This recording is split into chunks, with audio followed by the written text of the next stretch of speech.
नमस्कार, आपका स्वागत है जॉब्स इटर्नल के विशेष कार्यक्रम रोजगार यात्रा में, जिसमें शिक्षा, रोजगार और सरकारी नौकरियों की खबरों से आपको अवगत करवाया जाता है। आपके साथ मैं हूं निधि। बात करते हैं आज की प्रमुख खबरों की। मिजोरम के साथ जारी सीमा विवाद के बीच असम सरकार ने 5 नई पुलिस बटालियन बनाने का फैसला लिया। इसके साथ ही असम पुलिस ने खाली पड़ी 15,000 से ज्यादा पोस्ट को भी जल्द से जल्द भरने का फैसला लिया है। आज तक के अनुसार असम सरकार के मंत्री पीयूष हजारिका ने बताया कि असम कैबिनेट ने 5 नई पुलिस बटालियन बनाने का फैसला लिया है। उन्होंने बताया कि इन 5 में से 3 बटालियन असम मिजोरम बॉर्डर पर स्थित कछार, हैलाकांडी और करीमगंज जिले में तैनात की जाएगी। इन 5 बटालियन में 6,270 युवाओं को नियुक्त किया जाएगा। इससे पहले 27 जुलाई को असम के मुख्यमंत्री हिमंत बिस्वा शर्मा ने ट्वीट कर बताया था कि इन 3 जिलों में 3 कमांडो बटालियन की तैनाती की जाएगी और इसमें 3,000 जवानों को भर्ती किया जाएगा। हजारिका ने बताया कि कैबिनेट ने 1 लाख युवाओं को सरकारी नौकरी में भर्ती करने का फैसला लिया। इनमें से 15,000 युवाओं की भर्ती असम पुलिस के खाली पड़े पदों पर की जाएगी। साथ ही उन्होंने बताया कि भर्ती प्रक्रिया 1 सितंबर से शुरू हो जाएगी। आपको बता दें कि 26 जुलाई को असम पुलिस और मिजोरम पुलिस के बीच हुई हिंसक झड़प में असम के 6 पुलिसकर्मी शहीद हो गए थे, जबकि 50 से ज्यादा जवान घायल हुए थे। असम सरकार ने 3 महीनों के लिए रिटायर्ड IAS अफसर हिमांशु शेखर दास की अध्यक्षता में पुलिस आयोग का गठन करने का भी फैसला लिया है। आयोग में पूर्व DGP PV सुमंत भी रहेंगे। आयोग पुलिसिंग सिस्टम में सुधार कैसे हो और तैनाती कैसी हो, इसको लेकर रिपोर्ट देगी। इसके अलावा असम कैबिनेट ने ओलंपिक, कॉमनवेल्थ और नेशनल गेम्स में मेडल जीतने वाले खिलाड़ियों को स्पोर्ट्स पेंशन और सरकारी नौकरी देने का भी फैसला लिया है। अब बढ़ते हैं अगली खबर की ओर। राजस्थान लोक सेवा आयोग ने सब इंस्पेक्टर और प्लाटून कमांडर की भर्ती परीक्षा की तारीखों में बदलाव किया। इस भर्ती अभियान के लिए पहले 4 सितंबर 2021 को परीक्षा आयोजित की जानी थी, लेकिन अब इसे स्थगित कर 13 से 15 सितंबर के दौरान आयोजित किया जाएगा। आयोग ने परीक्षा का पूरा शेड्यूल rpsc.rajasthan.gov.in पर जारी कर दिया है। परीक्षा 2 शिफ्टों में आयोजित की जानी है। पहली शिफ्ट सुबह 10 से दोपहर 12 बजे तक होगी और दूसरी शिफ्ट दोपहर 3 बजे से शाम 5 बजे तक चलेगी। इस परीक्षा द्वारा राज्य में SI के कुल 859 पदों को भरा जाएगा।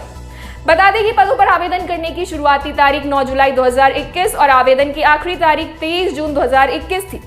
आपको ये भी बता दें कि सबसे पहले इस लिखित परीक्षा में उम्मीदवारों को ऑब्जेक्टिव टाइप सवालों का जवाब देना होगा। लिखित परीक्षा के बाद चयनित उम्मीदवारों को शारीरिक दक्षता परीक्षा के लिए बुलाया जाएगा, जिसके बाद इस राउंड में सफल हुए लोगों को इंटरव्यू के लिए बुलाया जाएगा। परीक्षा का सिलेबस जल्द ही आयोग की वेबसाइट पर अपलोड किया जाएगा। अगली खबर IIT मद्रास से जुड़ी हुई है। केंद्रीय शिक्षा मंत्री धर्मेंद्र प्रधान ने लोकसभा में पूछे गए एक सवाल के जवाब में साफ कर दिया है कि IIT मद्रास का नाम बदलने की कोई योजना नहीं है, ना ही इस तरह का कोई प्रस्ताव विचाराधीन है। इसको लेकर कई दिनों से अटकलें लगाई जा रही थी कि भारतीय प्रौद्योगिकी संस्थान मद्रास यानी कि IIT मद्रास का नाम बदलकर IIT चेन्नई किया जा रहा है। बता दें कि 1996 में तमिलनाडु सरकार द्वारा मद्रास शहर का नाम बदलकर चेन्नई कर दिया गया था। इसके अलावा शिक्षा मंत्री धर्मेंद्र प्रधान ने कहा कि भारतीय उच्च शिक्षा आयोग की स्थापना के लिए एक विधेयक का मसौदा तैयार करने की प्रक्रिया जारी है। प्रस्तावित विधेयक के मुताबिक भारतीय उच्च शिक्षा आयोग विश्वविद्यालय अनुदान आयोग यानी कि UGC, अखिल भारतीय तकनीकी शिक्षा परिषद यानी कि AICTE और राष्ट्रीय शिक्षक शिक्षा परिषद यानी कि NCTE जैसे 3 स्वायत्त निकायों की जगह लेगा। राष्ट्रीय शिक्षा नीति 2020 ने चिकित्सा और कानूनी शिक्षा को छोड़कर उच्च शिक्षा के लिए हायर एजुकेशन कमीशन को एक छत्र निकाय के रूप में स्थापित करने की सिफारिश की गई है। उन्होंने एक प्रश्न के लिखित उत्तर में कहा कि शिक्षा मंत्रालय ने कैबिनेट की मंजूरी प्राप्त करने के बाद 29 जुलाई 2020 को राष्ट्रीय शिक्षा नीति 2020 यानी कि NEP 2020 की घोषणा की थी। मंत्रालय राष्ट्रीय शिक्षा नीति के अलग अलग कार्यों को करने के लिए 4 स्वतंत्र वर्टिकल विनियम, मान्यता, वित्त पोषण और अकादमिक मानक सेटिंग के साथ एक छत्र निकाय के रूप में भारतीय उच्च शिक्षा आयोग की स्थापना का प्रयास कर रहा है।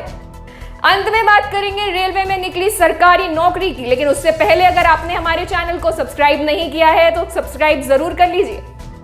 उत्तर मध्य railway Prayagraj railway recruitment cell यानी कि NCR RRC इलाहाबाद ने विभिन्न ट्रेड अप्रेंटिस पद की 1664 रिक्तियों पर भर्ती के लिए आवेदन आमंत्रित किए हैं। ऑनलाइन आवेदन प्रक्रिया 2 अगस्त से 1 सितंबर 2021 तक चलेगी। आवेदक का न्यूनतम 50% अंकों के साथ 10वीं कक्षा उत्तीर्ण होने के साथ ITI या NCVT सर्टिफिकेट प्राप्त होना आवश्यक है। वहीं आवेदक की आयु 15 से 24 वर्ष के बीच होना चाहिए। आरक्षित वर्गों को नियमानुसार आयु सीमा में छूट भी दी गई है।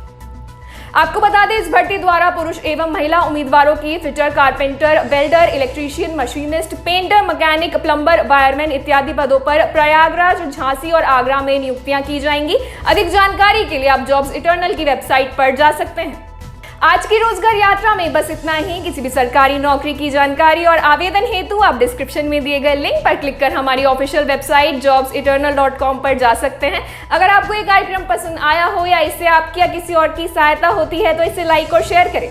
साथ ही शिक्षा और रोजगार की खबरों से अवगत रहने के लिए हमारे चैनल को सब्सक्राइब जरूर करें। धन्यवाद।